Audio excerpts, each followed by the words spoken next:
السلام علیکم۔ یہ کس قدر خوبصورت تحریر ہے۔ مشہور برازیل مصنف پاولو کویلو نے ایک کہانی شائع کی جس میں انہوں نے کہا باپ اخبار پڑھنے کی کوشش کر رہا تھا مگر اس کا چھوٹا بیٹا اسے تنگ کرنے میں لگا ہوا تھا، جس کی وجہ سے وہ مکمل یکسوئی سے اخبار نہیں پڑھ پا رہا تھا۔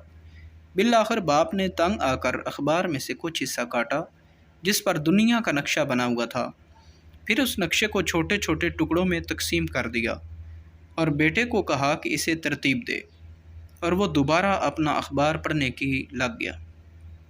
اب 15 منٹ بھی نہیں گزرے تھے کہ بیٹے نے نقشہ دوبارہ ترتیب دے دیا۔ باپ نے حیرت زدہ ہو کر بیٹے سے پوچھا، کیا آپ کی والدہ نے آپ کو جغرافیہ سکھایا ہے؟ بیٹے نے جواب دیا، نہیں، مگر کاغذ کی دوسری طرف انسان کی تصویر تھی۔ جب میں نے انسان کو دوبارہ بنایا تو دنیا کو دوبارہ آباد کیا۔ یہ ایک بے ساختہ جملہ تھا، لیکن یہ ایک خوبصورت اور گہرے معنی کے ساتھ تھا کہ جب انسان کو دوبارہ تعمیر کیا تو آپ نے دنیا کو دوبارہ تعمیر کیا۔ تو امید ہے دوستو آپ کو یہ تحریر پسند آئی ہوگی۔ اگر یہ تحریر پسند آئی ہے تو میرے چینل کو سبسکرائب کریں۔ شکریہ۔